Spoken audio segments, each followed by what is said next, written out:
Thanks to our Patreon members for helping to make this episode possible, and we're now available on all the major podcasting platforms. You can find more information at the links below.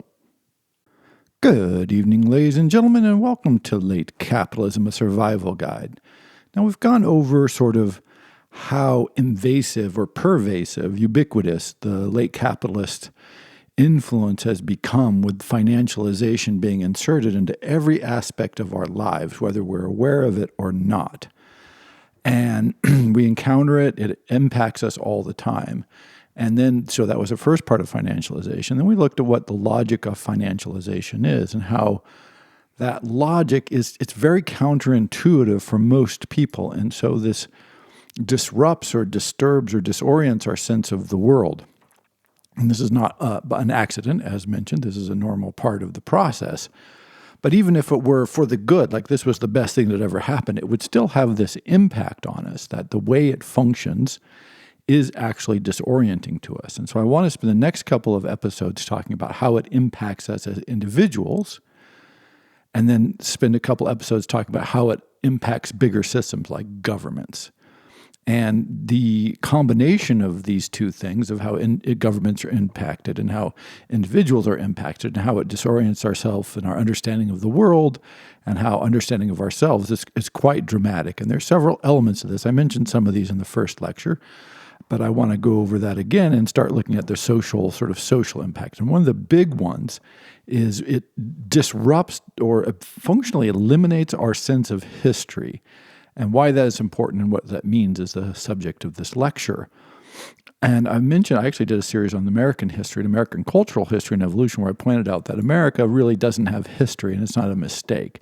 And I would argue, although again, how you would prove this, I've never quite been clear, but I would love to have an extended conversation with some historians about this, that one of the reasons that America is at the forefront of financialization, why we're so good at this, why we're sort of the iconic late capitalist institution, is that we have a predilection for not having history already. For most of world history, or much of world history at least, as long as history has been about, governments, individuals, institutions have argued about history. Everybody agreed that understanding, knowing history, the narrative of history, these things are wildly important and they're worth arguing about. What's peculiar about late capitalism and the impact it has on culture is that this is not the case. It is functionally ahistorical. History has no part in it, has no place. There is no yesterday, there is no tomorrow. You're being immersed into now. And there's actually a book out there a lot of people have talked about called like The Power of Now or some similar thing. And it's always quite disturbing to me because it is not that it's not important to be aware of what's going on now, because of course we live now. But when you're suspended outside of all historical reference, when you only live in the moment, what happens is, as a human being who has the capacity to think about a past, has the capacity to imagine a future, you are necessarily and functionally disoriented. You lose one of the key grounding sort of road marks or landmarks or orientation points or guiding stars, however you want to think of it, that allows you to understand yourself, your place in the world, how you relate to other people, what's likely to happen, what things mean. All of that is eroded because this is all built on a concept of history and where one fits in history and how these narratives are playing out. And I just was listening to a conversation. I wasn't really participating in it, but listening to a conversation in which a French woman was comparing her experience in Asia. She was in an Asian country, Cambodia, I believe, and how the young people viewed the world there versus the young people that she noticed in France and in Europe in general. And her argument was that they were ever so much more optimistic in Cambodia. And the idea here is they have a different sense, whether it's accurate or not, I'm not arguing about accuracy. They had a different sense of where they were in history, and this made them feel like tomorrow is going to be better than today. There you go. And I'm not familiar with Cambodia, so whether this is true, I don't know. But that is the kind of narrative arc that history places you in. Or maybe you could be Toynbee, and it's all going downhill, and the West is doomed, and so you get depressed. But these kinds of historical narratives, who we are, where do we come from, what is a country, what is a village, what's my past, how do I fit into the world, all these questions are are often situated within historical context that lets you make sense of the world. Now, this doesn't mean like having a historical concept is a panacea, of course. Lots of terrible things would be done. Lots of totalitarians, governments and people roll out ideas of history, but without some sense of history and without at least being willing to argue about history, well, you end up where we functionally are, which is in a place where we have no real sense of our historical place or time, and hence we are in many ways, or at least our orientation is degraded to the point of where it's actually potentially completely lost. I'm not sure we even have a clear sense of history, but we'll talk about this as we go along. So why? What do I mean by this? So one is we're subject to advertising nonstop. We're subject to news cycles that are nonstop. So you go, okay, we have news 24 hours a day, 7 days a week. Yeah, CNN, right? This is a big innovation of CNN. But what CNN tells you, and if you're in an airport, I recommend you do this, just watch CNN without the sound on, and it makes every story seem as important as the preceding story, which will be as important as the next story. Now, CNN is on 24 hours a day, 7 days a week. So it's trying to convince you at every moment that whatever you are hearing is the most important thing you've ever heard, and the thing you're going to hear next is the most important thing you've ever heard, and the thing you hear next is the most important thing you've ever heard, and so what this does is it makes you now you don't know, because if everything is as important as everything else, then you have no way of judging anything. Right, then nothing has any value. What the impact of this is it sucks all the value out of all news because you have no idea what news actually matters. And of course, what news actually matters will vary from person to person in some ways, but some news transcends that and is probably important to lots and lots of people. But you have no way of determining this when you're flooded 24 hours a day, 7 days a week with news. And with news that's presented as if this is the most important news that's ever been presented continuously. So how do you know when something actually matters? How do you know when something is actually important? And if there's no variation in presentation, if there's no variation in, if there's no pause, if there's no breaks between the presentation of the news, then, man, you're doomed, right? Now you've just lost this sense of what events matter and what events don't matter, how they relate to you, how they relate to your world, what's actually shaping them. And this is not a byproduct. This is a necessary coterminous with trying to present something continuously. Like this is how it's going to happen. You can see why this is just functionally necessary. A follow-on to this is when you're inundated continuously, what people tend to do is to just ignore it. And so rather than try to judge from moment to moment to moment to moment what actually matters, what people do is say, well, I can't tell if any of it matters, therefore I'm going to say none of it matters, which is obviously an absurdity. We all live in history. Events are happening. Some of those events actually really, really matter. And which events matter to you, again, it's going to vary from person to person, but you are in history. And so it doesn't just tell you that the events now don't matter. It tells you that events don't matter. The events that happened in the past, what difference do they make to me? The events that are happening now, I can't tell which ones are matter. What's going to happen in the future, I have no idea. It's not going to matter then. So it doesn't just rob us or degrade our capacity to understand what's important in the world. It works both in the moment. It works retroactively. It like retroactively erases our capacity to judge the importance of, again, historical phenomena. And so we can't place ourselves.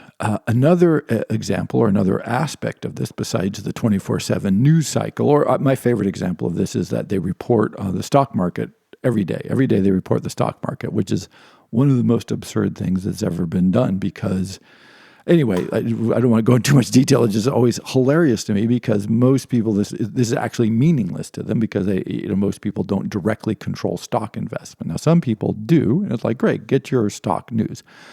Two, if you do actually invest, you tend to invest in stocks, not in whole markets. And so reporting something like the Dow Jones Industrial Average, which itself is not an average and has nothing to do with industry, is suspect in any case. So, but it makes it seem as if the movements every day are meaningful. Now, occasionally they're meaningful, but mostly they're just, there's the necessary statistical noise that's going to go on with any complex system like this. And if there was no noise, that would be shocking. But if there was no movement, that would be bizarre. But if there is some movement, that isn't meaningful. But when it tells us every day that the stock market moves are meaningful, and then some days it goes down, and some days it goes up, and some days it goes down, and some days it goes up, how is that meaningful? Well, they never tell us that. Like generally the idea is that up is good, down is bad. But of course, this is completely runs counter to the logic of how markets are supposed to function. So that is even problematic in itself. But anyway, this is just many times a day they'll update this, update it by the minute, update it by the second. It's like, yeah, but unless you're actually trading actively, this information is meaningless to you, and yet it's presented as if it's meaningful for the moment, because in the next moment it's going to change, and then that was meaningful. And again, same process, different area of the news. This happens all the time. Another aspect of the modern world is the notion that we've externalized a lot of quote unquote our memory. So we use our phones, we use the internet, and you kind of get this idea of like, oh, I don't need to know things, I just need to know how to look them up. Well, there's nothing wrong with this. I mean, if you go to graduate school, you should take a class in research methodologies, because this is very helpful for gathering, understanding, and coordinating information. But what we tend to do is oversimplify this, and we think, oh, the knowledge I want exists in the world, I just need to find it. And so either I can find it or I can't find it. But this is a misapprehension of how one creates knowledge about oneself and one's world and one's past, of course, history being the operative idea here, is that to have a conception of the world is not to have facts. It's to have a coherent, well, it doesn't have to be coherent because we're humans, a moderately coherent, although it can also conflict with other closely held beliefs because, hey, we love being human, but a coherent system that allows you to organize the information that you take in, create narratives, valuations around that, to internalize it so that you really, really comprehend this. And that you can then externalize it to analyze and understand the world that occurs outside of you. That capacity is the capacity to know things. And when we just continually go, oh, I can look that up. And you'll see this in schools all the time where they give students assignment and they say, oh, okay, you have to look up, when did the American Revolutionary War start? What was the largest city in Illinois, and who was the first president of the Second Republic of France, right? And people go, oh, I can look that up, I can look it up. I can look things up, so I can externalize my memory. Well, what you're externalizing is data, which is fine, but this is unhelpful, does not allow you to construct a sense of history, because a sense of history is constructed in you. It's what you've thought about, reflected on, valued, waged, judged, sorted, and then said, yeah, okay, I'm going to go with this. I'm going to make this how I focus on and develop a sense of my world and my past and where we're going. And so, again, when you have no consistent sense that you need to do some of the work, and that the work, I don't call it work, but just in the process, just participate in creating your world. Is that work or play? Let's call it play. I need to do some of the playing that constructs my worldview. If you don't have that sense and you think, oh, I can just look up a thing when I need to know it, notice again, this puts you in the moment. When a moment comes when I need to know something, then I'll be able to go out and look it up. I don't need to carry it with me. See, again, it erases the past of that knowledge and it erases the future of that knowledge, because you're assuming that you're just going to look it up and you won't carry it with you. And so all of this information, these memories, these ideas are free-floating. And it doesn't become coordinated with your own insides. It doesn't focus you on what the meaning is that you're going to take from the world and the meaning you're going to give to it. And so this exterminates, like the short-term focus along with this externalization of everything, just flattens out the world. It just flattens out your capacity to understand what's going on around you and place it in any kind of obviously historical perspective.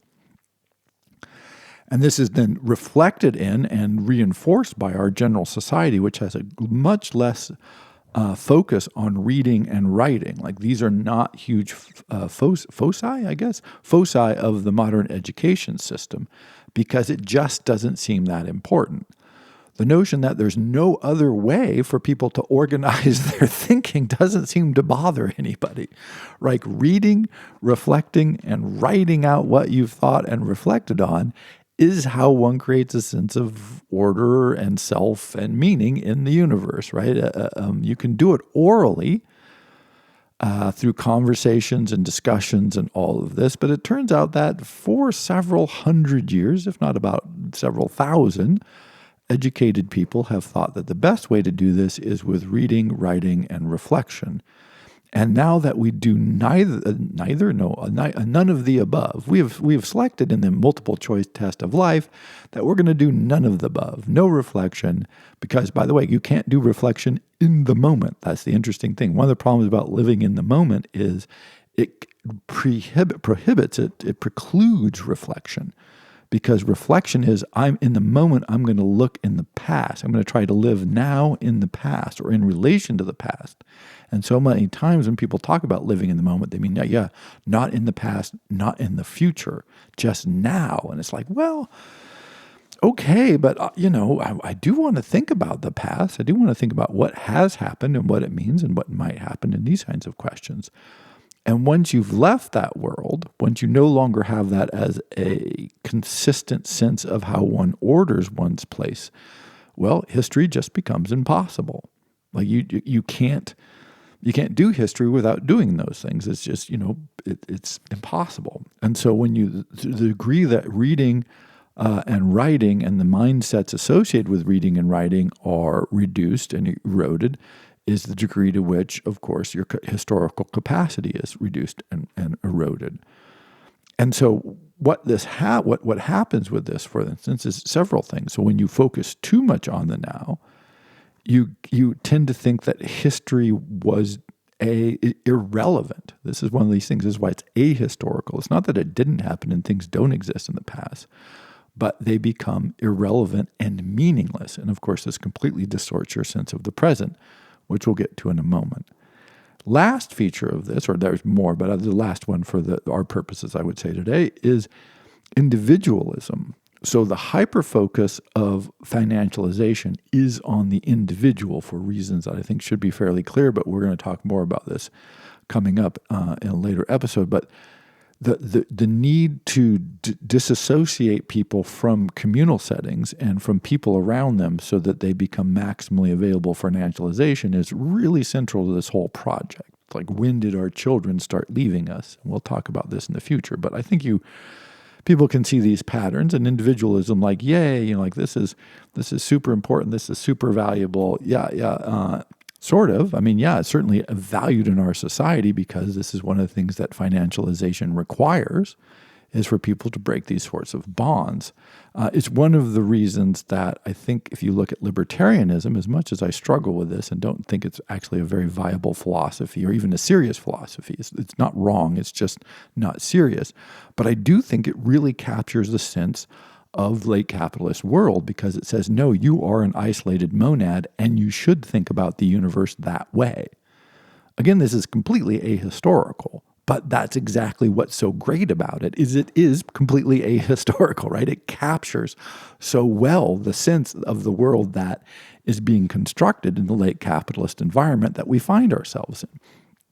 And so I think one of the appeals of libertarianism is precisely this massive appeal to the individual that places them in an ahistorical setting, that is, if you function as an individual, which of course obviously you don't, and there's no, I think, serious historical narrative that you can construct that does make it so that you function as this free-floating monadic individual, is really resonates with people, because it's like, oh yes, this is my sense of the world. I feel like I am this kind of person. And you're like, yes, you feel like that for very specific reasons because of this complete individuation.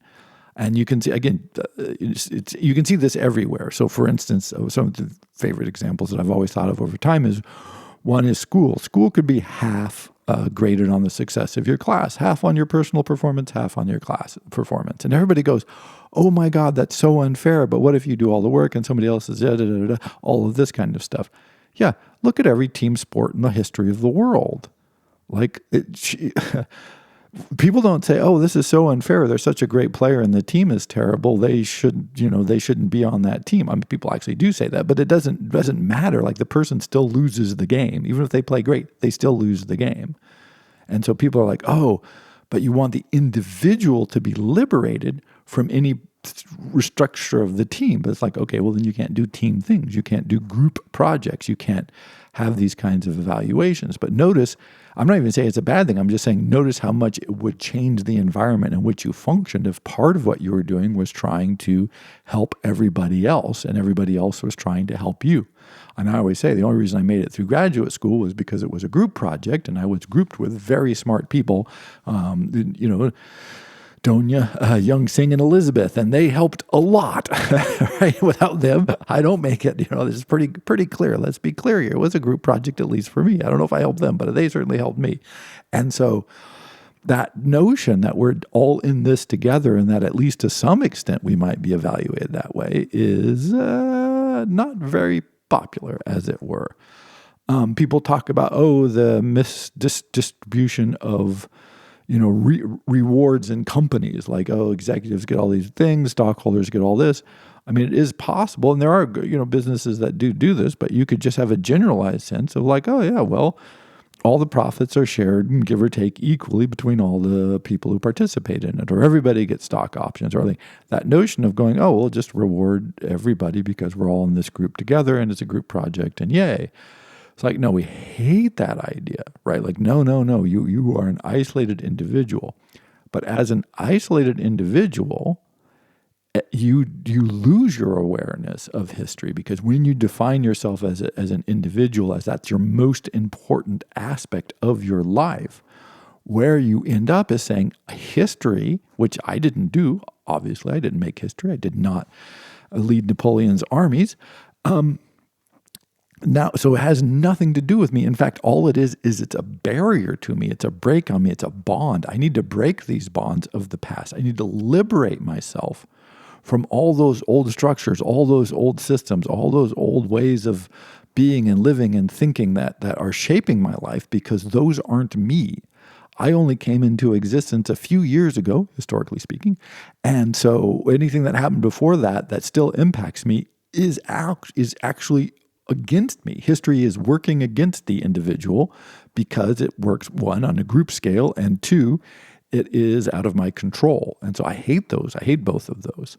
So our increasing emphasis on individualism, the United States, of course, is, the hyper example, but other countries following this path, as mentioned, creates a world in which history is not just not interesting, not important, but again, ahistorical, but if to the extent that it's thought of at all, it's seen as a negative, like an active enemy of the liberty of the individual. And so let's get rid of it. And so all of these forces act up to just toss you out of a historical mind frame, a historical setting that again allows you to comprehend the world and understand where you are within it. And it's not that this is a conscious effort on the part. Again, there is not a place, a person, a cabal, a group that does this. It's the logic of the system. It is the function of this. I need you to focus. If I'm CNN, I need you to watch this show now, because I make money with commercials. It's the attention economy, as they call it. So what I need to do is make sure I have your attention now and now and now and now. And if your attention wavers, you might go someplace else, and then my economy suffers. I don't get the return on showing you my ad, or I don't keep your subscription, or whatever else happens. And so the second you move, the second you change, the second you think it's not that important, I'm in trouble. And so I have to do a couple of things, one of which is keep your attention. And so I tend to want to make it as bright and spiky and important seeming, at the same time as to make it as easy as possible. These may be mutually exclusive. Important things may be by definition uneasy. I mean, that's a whole nother talk. But that it needs to be facile. It needs to not be challenging. It needs to not be boring or empty or whatever. It needs to be important and seeming at every moment. And when everybody is trying to get your attention all the time at every moment, wow, what happens is you just lose this capacity to orient yourself in the historical world and know what anything means or how one should value it. So again, this is not, I don't think of this as a conspiracy. I think it is a necessary working out of the logic. And part of it is we forget how inundated we are. An example that popped up is I just read a book in French on this. It's a great book talking about various aspects of this. But this is one of the examples they used I thought was so great relative to this lecture is the notion, for instance, that the information we receive that we're being presented all the time is in some way helpful or verifiable or true-ish. And it turns out that is probably the worst assumption one can make in the late capitalist environment, because almost everything that we see all the time is being pitched to us for other reasons. This is the problem of financialization, is the logic is not to help us, it's not to communicate, it's not to argue. And this, you go back in history, it's like different newspapers had different political approaches. They believe, you can have a conservative newspaper, a liberal newspaper, a left, right, center, whatever, a labor newspaper, a capitalist newspaper. Hey, propaganda, this is not a new invention. This has been around for a long time. But, you could actually, and people knew which papers to read to get what kind of slant they're going to get, whatever. That is fine. What's new, or at least the logic has run with that, is in the 80s and 90s, the editors of newspapers actually became the people who did the marketing and advertising. This was at first controversial, and now it's just the way it is. And so functionally every newspaper is all advertising, right? Like this, because that's why it exists. They're not confused about this. They're checking their marketing all the time, or they're funded for other reasons even more nefarious now that, billionaires are just buying them and using them as mouthpieces for their various ideas. So they're not even pretending to try to comprehend the nature of the world. They're trying to do other things, present a pre-cooked story, or to sell something, or to make sure that the advertisers aren't upset with anything that you've put in the newspaper. And so you're just subject relentlessly I just use newspapers because that's the place you would think, oh, this is where I go for news. Well, unfortunately, all that news is now functionally the output of advertisers or other poor actors, but poor actors in the sense that they're pursuing the ends, and not the end is not to inform you well about the nature of the world that you inhabit. They're trying to do other things. So if you go back to pre-World War II in Europe, most major European countries had pretty pro-fascist newspapers. They're like, yeah, we believe in conservative values. We want to go with fascism because we're opposed to communism. And that seems to be the choice we're faced with. Then you had communist newspapers who were, of course, yay, communism. And then you had kind of liberal newspapers in between going, we're not sure about either of these options. Then you had like financial newspapers like, oh, it doesn't matter. We're all into trade anyway. So here we go.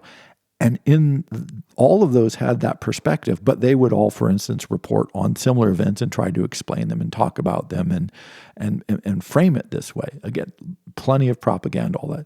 This has simply been amplified to the point where this is functionally all you can get almost. It's like it is very difficult not to be subject to this.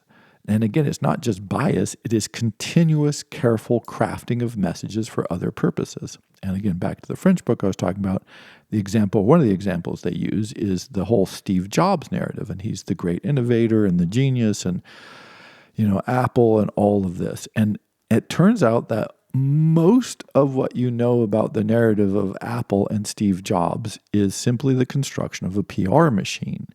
It's either factually inaccurate or very dubiously presented to create a narrative that fills sorts of narratives that are very popular in America about the, heroic genius and blah, blah, blah, blah, blah. And Wozniak, who was there at the founding of Apple as well, has repeatedly tried to correct the record and is on record as saying, he's finally given up. Like, I finally stopped trying to correct the record. And what's amazing about this is how crafted this was, how careful. This was not an inadvertent, this is not a retroactive construction. There was I haven't been able to find the exact number, but there were a handful of employees, 4, maybe 5, at working in, theoretical garage. Also, again, one of those things we know about Apple. When they hired a PR company, they got a huge amount of venture capital, and first thing they did is they hired a PR company. And So it's important to note from the inception, like it's not when they had 100 employees or 1,000 employees that they go, hey, we should get marketing and PR and all this. No, from the beginning, there was this concept of marketing and of creating a PR message that will be repeated and resonate over and over and over again. So that when people do research, what they find is an article, and that article references another article, and that both those articles were placed by, influenced by, structured by PR firms.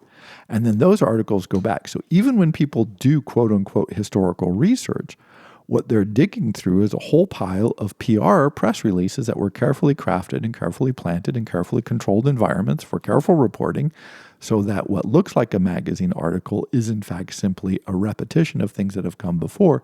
And so you build up layer over layer after layer until it becomes impossible to know what actually happened. Because when somebody else, like Wozniak, says like, yeah, well, that's just not accurate, no one listens to it because that's one quote.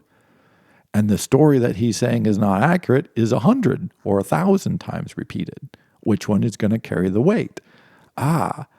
Well, what you would have to do is stop for a moment and go, I'm not going to just Google this. I'm not going to just look at what article pops up first. I'm going to say, balance of the narrative. Do I believe a co-founder who doesn't seem to have a particular axe to grind? Or am I going to believe this unrelenting PR machine? And it turns out that we're going to choose the latter every single time. And this example is used not simply to say, oh, this is, rubbish jobs or whatever, but to say that what the environment we're in is primarily, almost to the point of exclusively, shaped by these sorts of messages. It's either very direct advertising or it's PR marketing like that is so built into the system that we don't even recognize, even the participants don't recognize it as marketing and advertising anymore.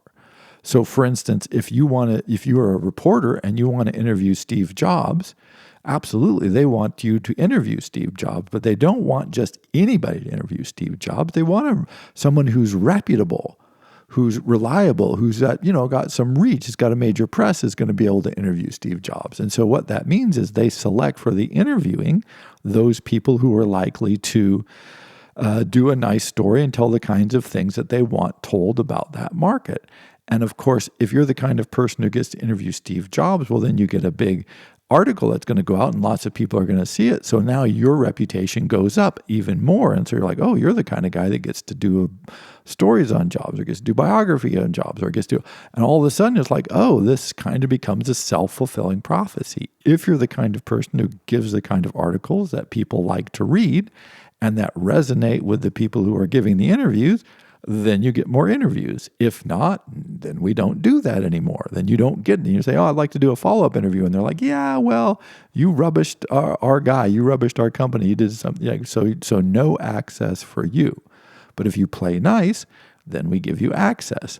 But again, this is so built into the system that it doesn't even seem like corruption anymore. It just seems like, oh, well, of course, this is how it works. And this goes so far that a few years ago, Cokie Roberts, who was long-term NPR on the Supreme Court. She was always talking about the Supreme Court and all this. And she was in an interview, and she was talking about the Supreme Court, and she said that she was at a party where some Supreme Court justices were in Washington, D.C. And somebody raised, one of the other guests who was on the little panel said, hey, is it appropriate as a reporter, like someone who's covering them, that you would like be chumming around with them at parties? And she's like, well, she got all huffy and offended. Like, hey, like, of course, like, are you questioning my integrity? And the answer is 100% questioning your integrity, because you have a conflict of interest between hanging out with and being chummy with people and then reporting on them and saying, oh, this looks venal. That looks like you shouldn't have done this. This looks like a corruption. This looks, for instance, going to parties where people buy everything for you might be, this kind of, at least you can ask that question. And she was just shocked that somebody could even ask that question of her. And it's like, oh, but don't you see your position is dependent on access. And because your access is what gives you your position, you defend that very, very carefully. And so you're going to draw a lot of careful lines about the kinds of things you say and the insights that you give and so on and so forth, because if you really mess up their world, you're going to lose your access, which means you're going to lose your position. It's not confusing to any of the participants. It just, they don't even see it as corruption. They don't see this as, something evil that they're doing. They see this as just the way it is. And so again, as we look at commercials and we go, okay, that's misleading. By the way, yes, commercials are misleading. That is their job, generally speaking. But notice we allow commercials to children. Why do we allow commercials to children when we know that they don't have the mental capacities to know that they're being deceived and misled by commercials? Right? It's completely indicative of the degree to which we have been subsumed into this world that we don't even see this as a problem. We go, of course you can advertise to children. But we also know advertising is misleading. But as adults, we're like, well, of course, as adults, we know it's misleading and we can judge for ourselves. Okay, fair enough. Let's take that argument. But what about children? Children literally cannot discern. They have no capacity to know whether what they're being advertised actually is sensible, makes sense, is misleading, is true, or false, or exaggerated, or anything else. That's a skill that develops over time. Young children in particular. This is why they love to advertise to young children, because they're so susceptible to it. The more educated you are and the older you are, the less susceptible you are to advertising. By the way, the less valuable you are as someone who's either viewing or consuming any given ad. This is why they sort by demographics so carefully, or one reason they sort by demographics so carefully. And so we are so used to that notion that advertising is misleading. We're of course we're in a world where advertising is misleading, or that just is sort of we just take it for granted. Well, how about kids? Well, sure, fine. Of course, advertising's everywhere. So that's how completely pervasive it is. So the level of ads, we know this is here. The level of propaganda seeming left-wing, right-wing, heavily influenced, yeah. But we tend not to recognize that it is just ubiquitous, right? We're just inundated with it almost all the time from all kinds of sides. The only way you can judge this, of course, and get some distance from it and get some perspective on it is, drum roll please, with a sense of history, to know, one, that it did not used to be this way. Right? This is one of the things, is to say, like, hey, this is not the way the world used to be. Favorite example that I have is because France has a famously great train system, and let me tell you, it lives up to its reputation. Famously is a wonderful train system. And I've talked to Americans about this who visited me in France, and they say, they said this before I left the United States, is like, oh yeah, Europe can have trains because they're small countries, and so it's easy to build a network and have passenger rail there, but America's just too big. And this has always been one of those most amazing arguments, and you may have heard this argument. If you have, congratulations, because America had passenger rail service, right? Like it used to be a thing. There used to be lots and lots and lots of passenger rail, and not in the distant past. We're talking up into the 60s. Passenger rail was ubiquitous throughout the United States. So this is how completely ahistorical we've become, that what is claimed as something is impossible, i.e. providing passenger rail in the United States, that existed within living memory. Lots of Americans were alive who had access to lots of passenger rail service, and yet people will wander around. You can see it in articles, you can see it in newspapers, you can see it on radio, people say this in public, you can have argument private, and they just say, well, it's just too big, it wouldn't be efficient, you can't make it work in a country of our scale. That's just the facts. It's just sort of a law of physics. And it's like, yeah, except for it existed. It used to exist, and the population used to be a lot smaller. So we had fewer people. The country wasn't any bigger. And so it worked then. So with a lot more people, you would think it would work even better now. But of course, for various historical reasons, this is not the case. So, that it just is so pervasive that we have no historical sense left. And without a historical sense, you can't tell if any idea, any concept, any argument, any motivation or sensibility is reasonable, relevant, meaningful, valuable, whatever you put, you make the construction. It also gives us a sense that whatever is new, because we're told this relentlessly, because again, marketing and general outlook, we have to be, is whatever we're doing today is the best, right? Whatever the thing is that we have now is better than the thing that they had then, because we have this narrative of progress, which, by the way, is sort of a historical narrative, but has become ahistorical. We just have progress, right? The new version will be better than the old version, although people are getting aware that like this is not necessarily true. And people are just shocked that lots of stuff is deteriorating now. They call it sort of the inshitification of things, which is a sort of interesting word. But yeah, this is why is this a shock to you? But it's things used to be, some things in the past were really good. And you can't do better. One of my examples I use in a book I read, someone was talking about, how much better, modern symphony orchestras are. And I'm like, what? There's famous symphony orchestras from the past, like Eugene Ormandy in Philadelphia, and a lot of the RCA, Red Seal recordings, and the RCA studio orchestra, there's CBS studio orchestra. These were spectacularly good orchestras. Now, whether today's orchestras are good, yeah, I'll give you they're good. Are they better? I see no reason whatsoever to think they're better. And there's a lot of reasons to think they are, in fact, not as good as they used to be.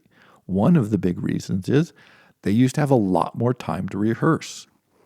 And so it seems if you get more time to practice, you have more musicians practicing with more time, and they work together more often in a more stable and coherent and supporting environment, the chances are you're going to get better results. But regardless, we have these recordings and people love them and argue about what's best, but I've never heard someone who's a serious fan of classical music suggest this. They always like, oh no, that was a great recording, that was a great orchestra, that was a great performance, that was a great conductor with a great orchestra and a great moment in history. All that is there. Or, biographies like, oh, this is the new biography, so this will be better. Will it? I mean, it might be different, it might be differently good. But, lots of good books were written in the past. Lots of good histories were written in the past. Lots of good fiction was written. All kinds of good things happened in the past. People used to eat good food. People, the notion that we're better and that everything we do is better and that the thing we do tomorrow will be better, that the technology is going to get better, that whatever it is, it just blinds us to the notion of like, oh no, we used to have passenger rail all over the United States. Like that was ubiquitous. You could ride passenger rail all over the place, very relatively affordable, compared, adjusting for inflation and income and all that, and relatively available. And now it's gone. So that just, it's counterfactual to say you can't do it because you can, and we know that from history. But this applies to everything. It removes our ability to judge and to value and to make these kinds of estimates and understandings of our world. It makes it impossible.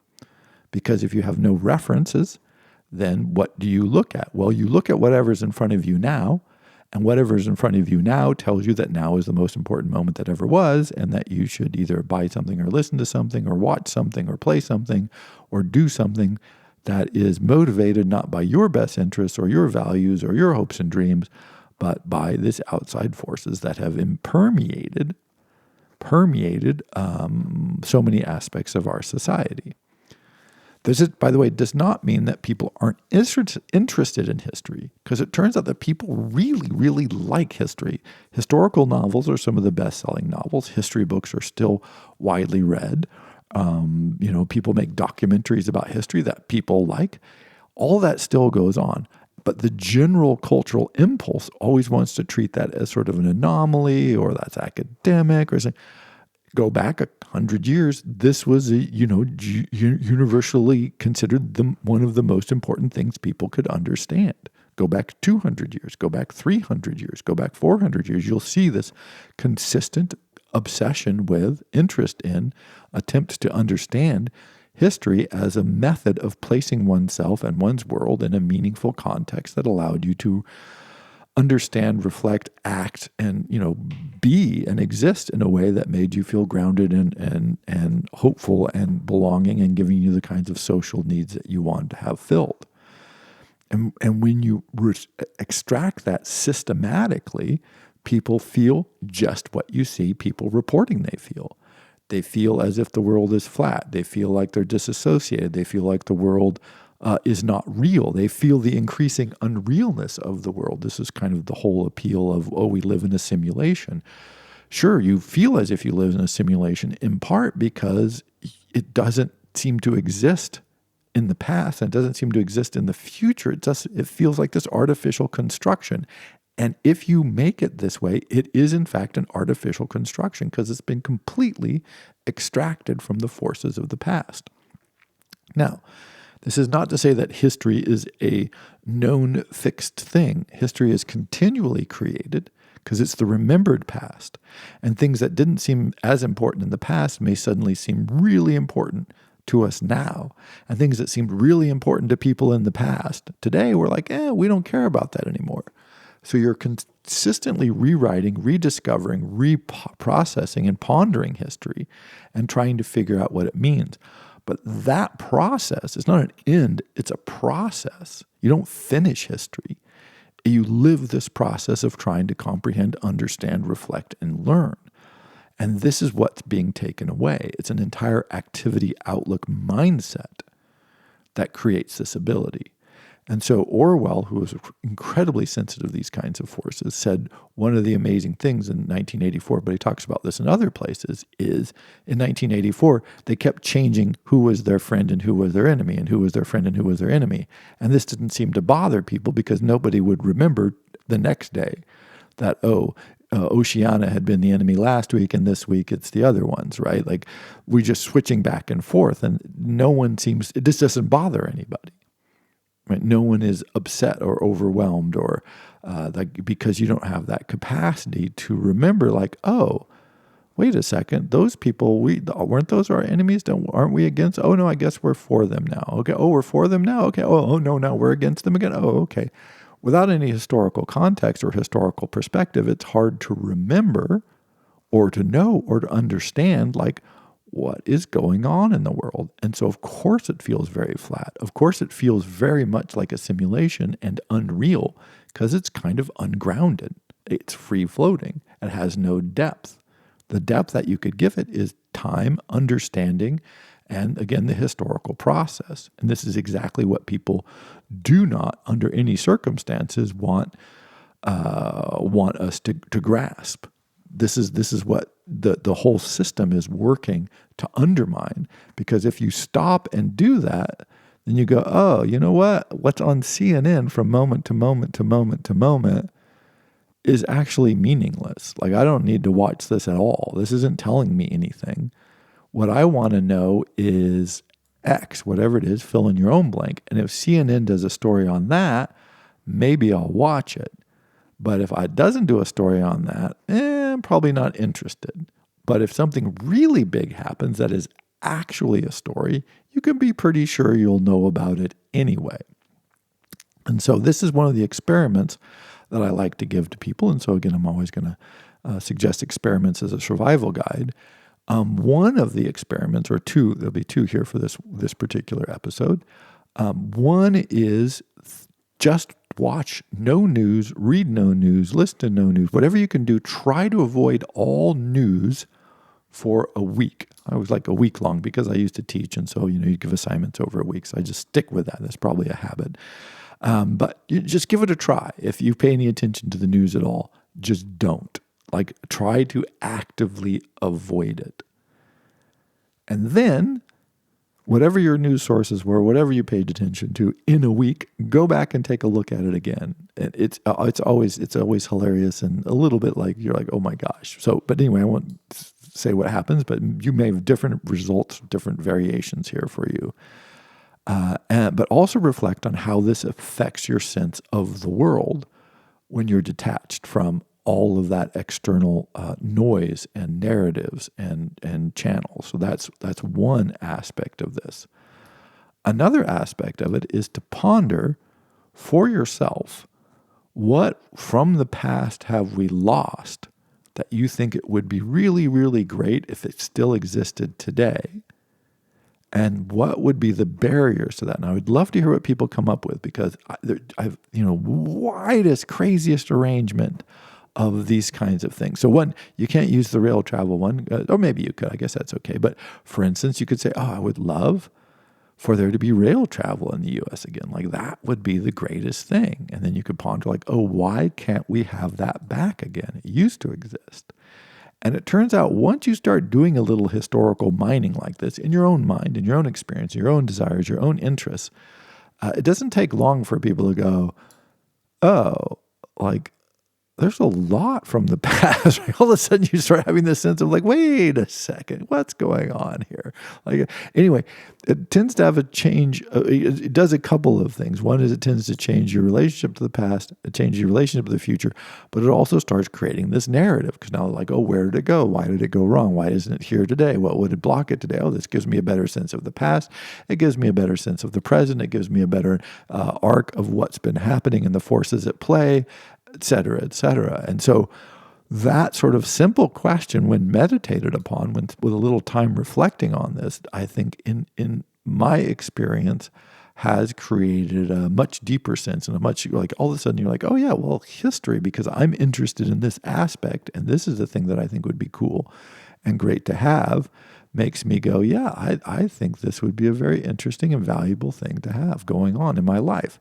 Where did it go? Why isn't it here? How did we bring it back? What are the barriers? Simple questions tend to be very enlightening. I would love to hear what people had to say about this.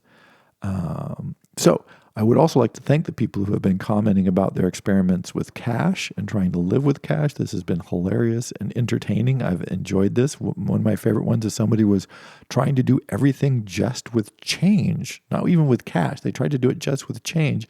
And they said, while everybody looked at him, he was slightly weird. He says the clerks got really happy because they have so much problem getting enough change. And I don't know if people know, why would you? But now banks are getting kind of, they don't want all the change. They don't basically want to deal with change. They don't make money with change. It's a hassle. So they want to get rid of it. So speaking of things that used to be in the past, all the banks I knew about when I was a kid and growing up had machines where you could just take all the change that you saved up, give it to them. They would dump it in it, count it, and they would either deposit it in your account or give you cash back. I haven't seen one of those machines in a bank in years. Why not? People still have change. They still use it, but they just don't want to deal with it. They want you to have to deal with it. So it's you think banks want money, but it turns out that's not the way. They have a different idea about money than we do. Again, the whole point of this lecture series. So, history, a little assignment to reflect upon, and a thank you to the people who have been making comments, because I do think it's hilarious and quite interesting. And try the experiment. Lift the news away and think about what was that you would like to have still existing. And those two things, I think, can free our minds to a larger degree than we might think. So, thank you very much.